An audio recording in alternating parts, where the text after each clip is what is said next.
The Unfiltered Human on the Fringe episode 14. Wholeness isn't perfect, embracing the messy middle.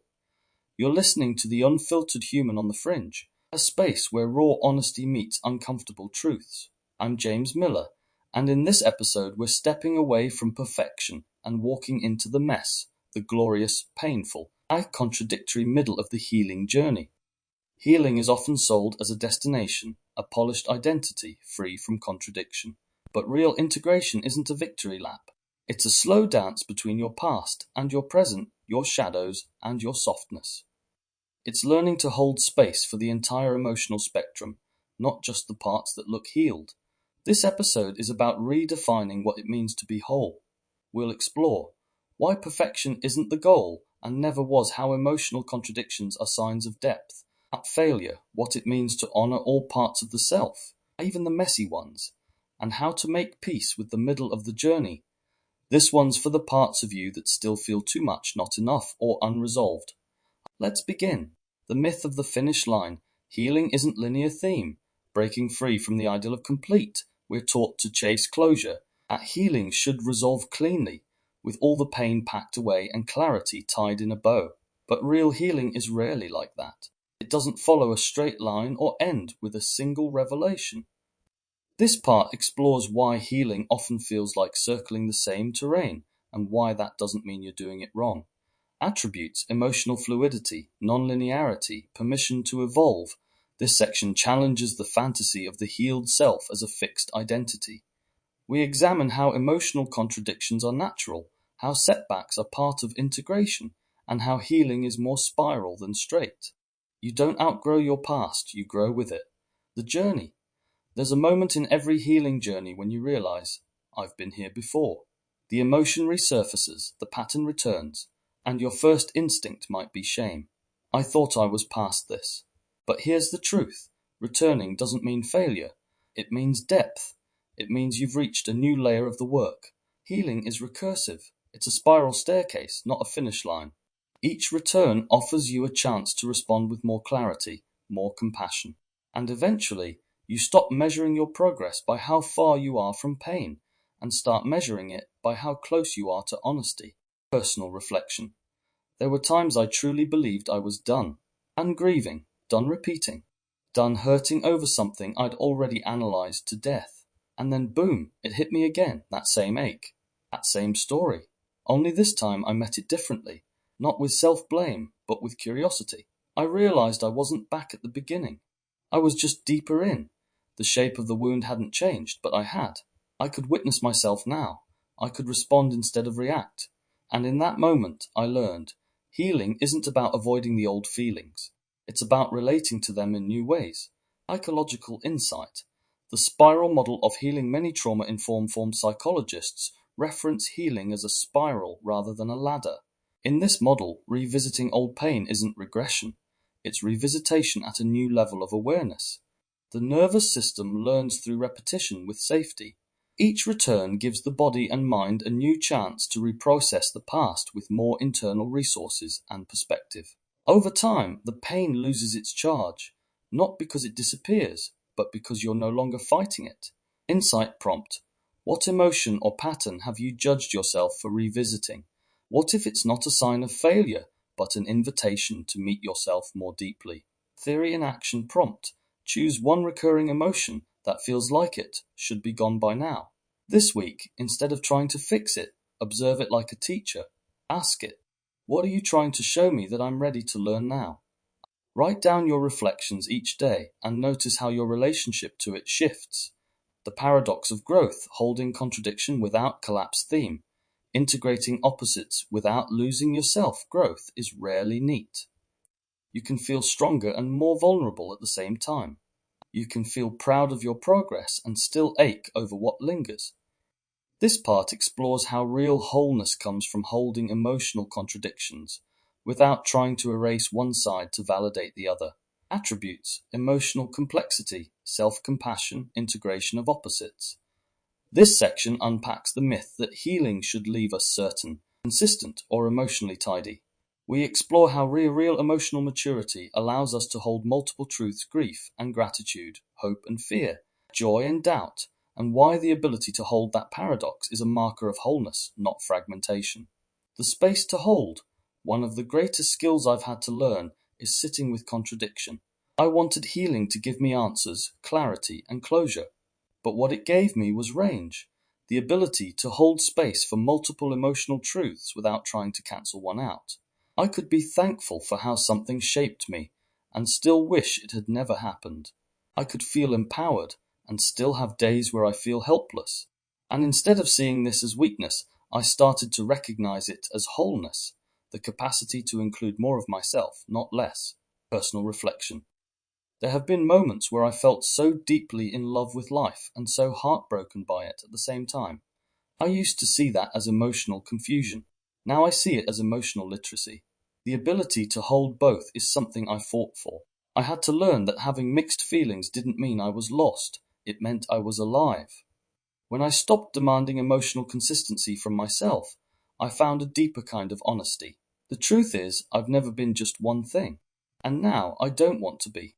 Psychological insight, dialectical thinking and emotional integration in dialectical behavioral therapy, DBT, developed by Marsha Linehan. One core concept is the ability to hold two opposing truths at once. For example, I'm doing my best, I need to do better.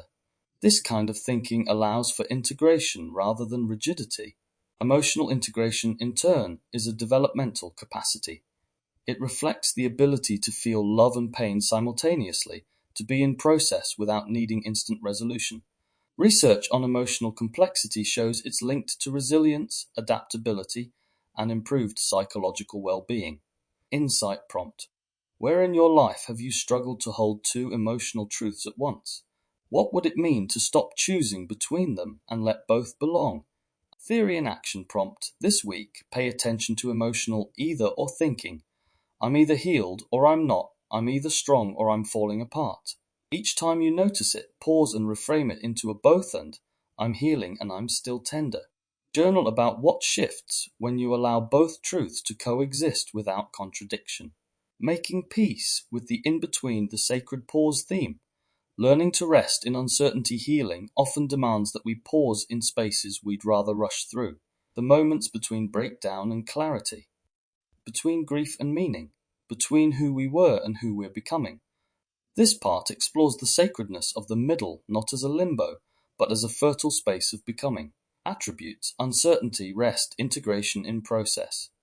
This section challenges the compulsion to arrive and offers instead a gentler rhythm, one where you're allowed to be unfinished.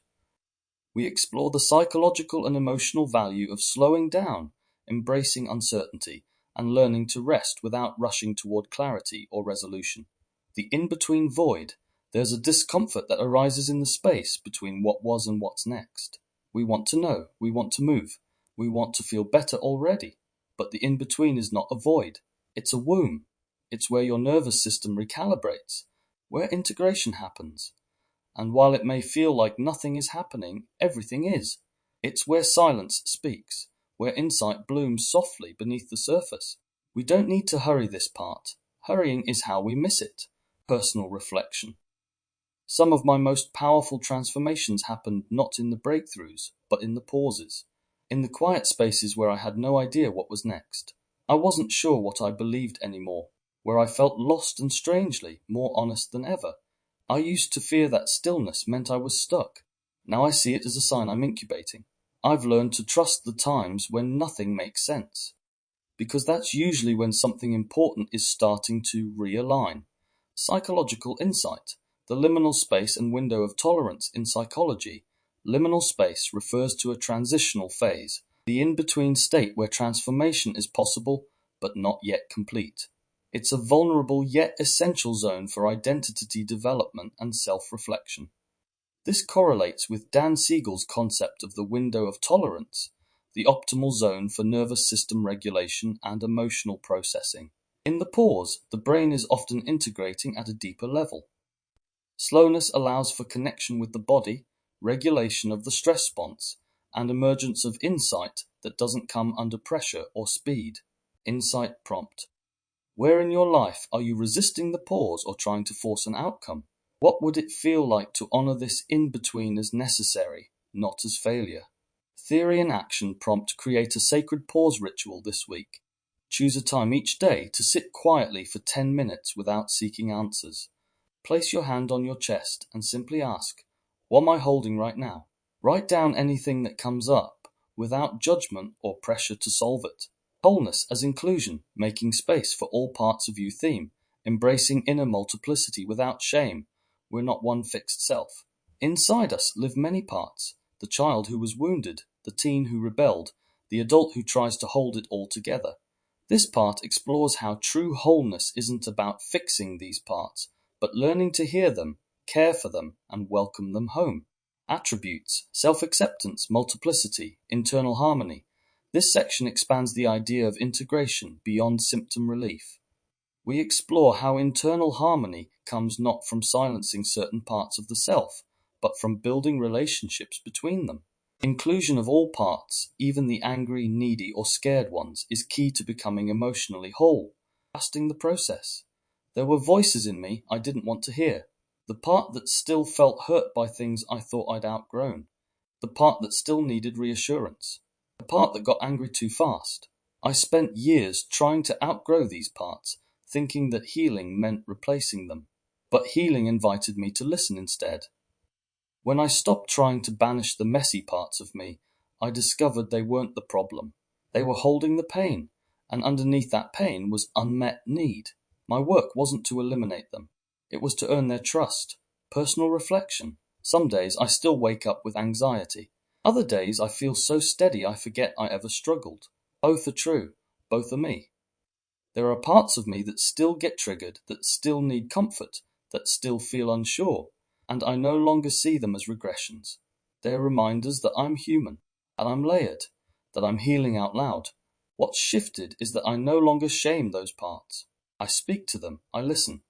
And in doing so, I've learned that self-love isn't just about affirming the light. It's about embracing the parts of you that once felt unlovable.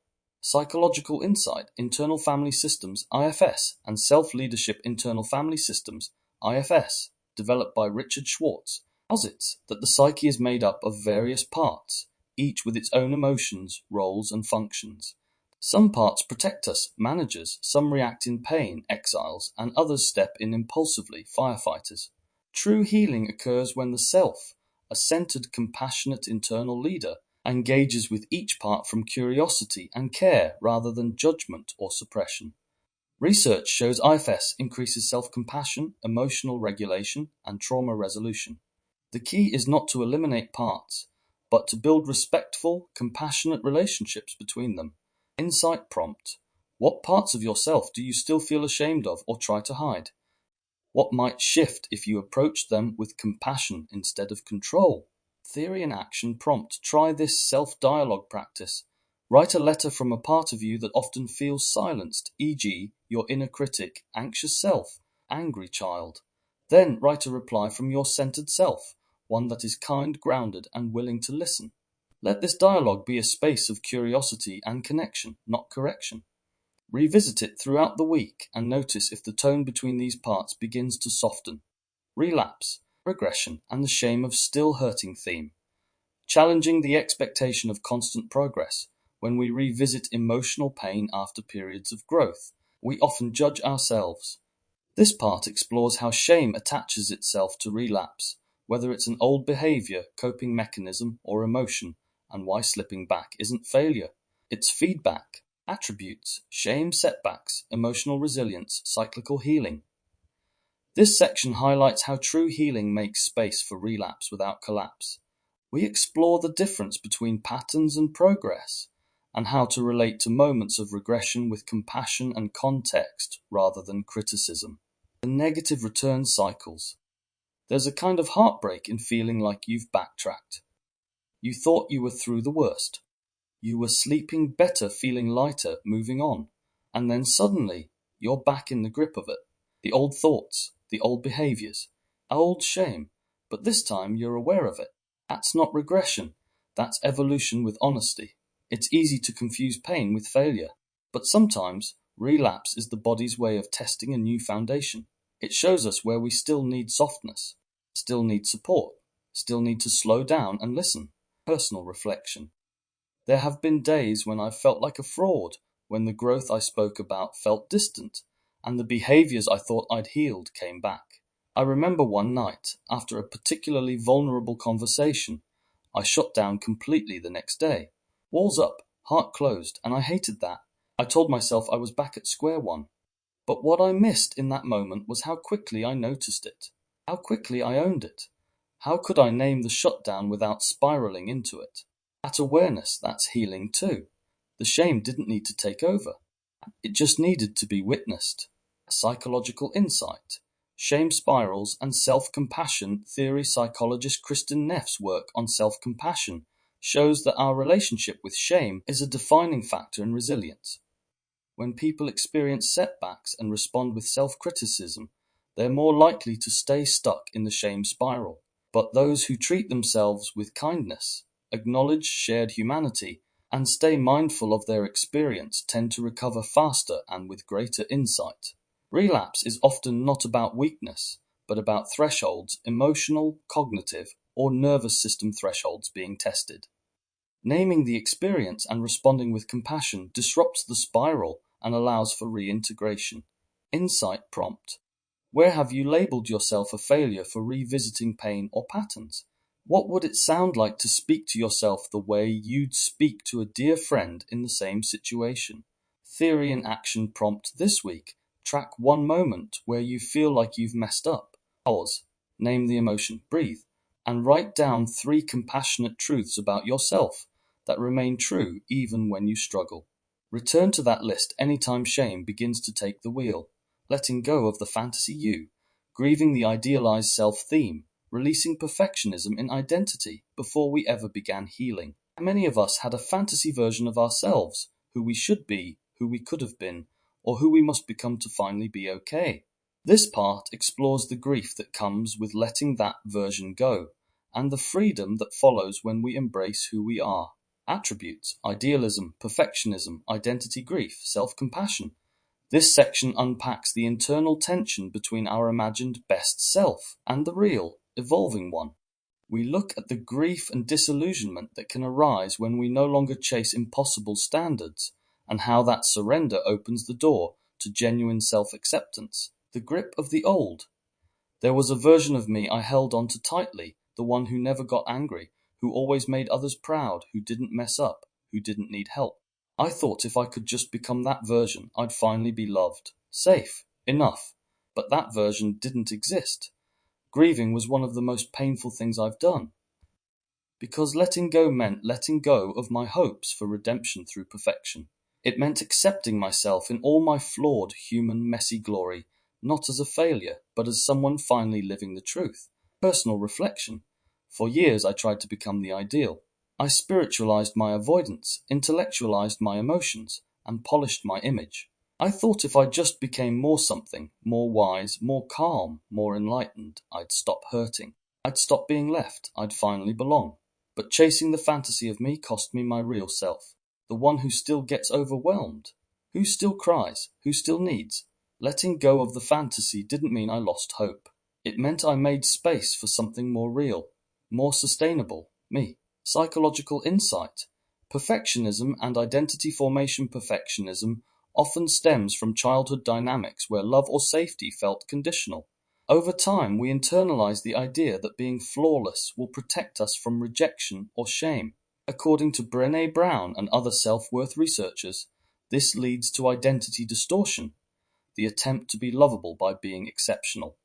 True healing involves grieving this distorted identity, recognizing that you don't need to be fixed to be worthy. The grief is real, you're mourning a dream, but what replaces it is authenticity, autonomy, and deeper self-trust. Insight prompt. What version of yourself have you been trying to become to feel enough? What part of you might be ready to let that version rest? Theory and action prompt. Write a letter to the ideal version of yourself. Thank them for what they were trying to protect you from. Then release them. Follow up with a journal entry from your real, current self, one that honors where you are, not where you think you should be. Let this be a ritual of self-return. You're not behind, redefining progress on your terms theme, trusting your unique pace of healing. There's often a quiet fear that we're falling behind in healing, that everyone else is moving faster, doing better, or figuring it out more efficiently.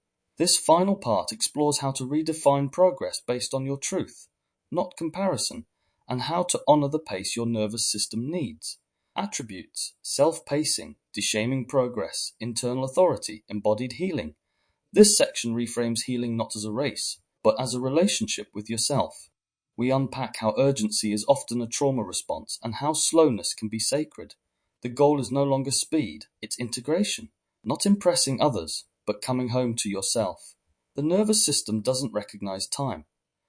At some point, I realized I was measuring my healing by other people's timelines, how fast they got over things, how soon they moved on. But healing doesn't work like that. My nervous system isn't a machine, it's an ecosystem. It moves at the speed of trust. And when I started trusting my rhythms, everything shifted. I stopped rushing. I stopped apologizing. I started listening. And what I found wasn't delay, it was depth. Personal reflection: I used to think taking longer meant I was broken, that my slowness was a defect. But now I see it as a strength. I feel more grounded when I move with my seasons, instead of forcing summer when I'm still in winter. My process isn't tidy or fast, but it's mine, and that's enough. Psychological insight, polyvagal theory, and trauma timelines, according to polyvagal theory, developed by Dr. Stephen Porges. Healing occurs when the nervous system feels safe enough to shift out of survival mode. This means that emotional progress is often slower than cognitive understanding, and that's normal. Pushing faster than your window of tolerance can cause re-traumatization. Real progress honors the body's pace. It doesn't rush, it listens, and in doing so, it builds trust from the inside out. Insight prompt: where have you judged your pace of healing? What would it feel like to affirm the pace your body and soul need? Theory and action prompt: create a healing timeline that honors your truth, not as a deadline, but as a landscape. Plot key turning points not by speed, but by meaning. Notice what changed you, not what looked impressive to others. Hang it somewhere visible as a reminder. You're not behind. You're on your path. The middle is sacred. Wholeness isn't perfection. It's presence. It's learning to live with your contradictions, your unfinished stories, your shadow and your light, all in the same breath. If you've ever felt like healing is 2 steps forward and 3 steps sideways, you're not failing. You're becoming more honest. If some days you regress, some days you collapse, and some days you shine, that's not dysfunction, that's depth. You are not the version of yourself you once aspired to be. You are something richer. Messier, yes, but also more whole. This episode was a reminder that the goal isn't to transcend being human. It's to become fully human, with tenderness and truth. Let go of the finish line. Honor your spirals. And trust that integration isn't an outcome, it's a way of walking. In the next episode, we'll explore something many people don't talk about enough in healing: joy. What happens when pleasure feels unfamiliar or unsafe after trauma? How do we reclaim play, creativity, and nervous system expansion without guilt? Episode 15. Joy after the storm: rediscovering play. Pleasure and purpose invites us into the light after the storm. We'll look at the science of joy, the psychology of celebration, and how to safely reawaken joy after periods of survival. This has been the Unfiltered Human on the Fringe. If something stirred within you, grief, relief, resistance, or hope, don't rush to fix it. Sit with it. Honor the middle. Until next time, stay grounded, stay curious, and keep listening inward. You are not behind. You are becoming. James Miller. If you found value in today's episode, you may also be interested in my broader project, The Inversiverse, a series exploring the hidden architecture of perception, identity, control, and consciousness. Across 20 episodes, The Inversiverse dissects indoctrination, language, media manipulation, dark psychology, belief systems, and the evolution of self in the digital age. You can find all episodes of The Inversiverse on Facebook, YouTube, Rumble, and Substack by searching this place called Earth.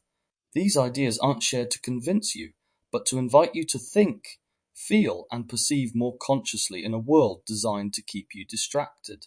Overview of the Inversiverse: a journey through the mirrors of mind, culture, and control. Episodes 1 to 3 introduce foundational ideas around indoctrination, perception and manipulation. Episode 4 explores how language, symbols, and cultural norms are used to shape thought. Episode 5 investigates control systems, media narratives, and the illusion of choice. Episodes 6 to 7 dives into collective belief structures and the psychology of mass behavior. Episode 8 focuses on marketing, control theory, game theory, and critical thinking. Episode 9 covers love, relationships, human mating, gender dynamics, and red-blue pill ideologies. Episode 10 unpacks dark psychology, the occult, Satanism, and the dark triad personality types. Episode 11 the simulated self examines identity, ego, and the rise of post-human consciousness. Episode 12 the spell of the mind inquires into language, illusion, and physiology of thought. Episode 13 conscious seduction, journeys through persuasion, propaganda, and the unseen forces of the mind. Episode 14 the myth of sanity sheds light on madness, genius, and the edge of perception. Episode 15 the algorithmic mind probes influence, identity, and invisible architects. Episode 16 the noise of knowing reveals overload, obsession, and the age of infinite information. Episode 17 belief machines delves further into language, desire, and the engine of reality. Episode 18 submerged signals examines how the unseen shapes the self. Episode 19 the alchemy within traces, food, frequency, and the forgotten intelligence of the body. Episode 20 encoded flesh scrutinizes and opens up to the forgotten language of the body, DNA, and biological consciousness.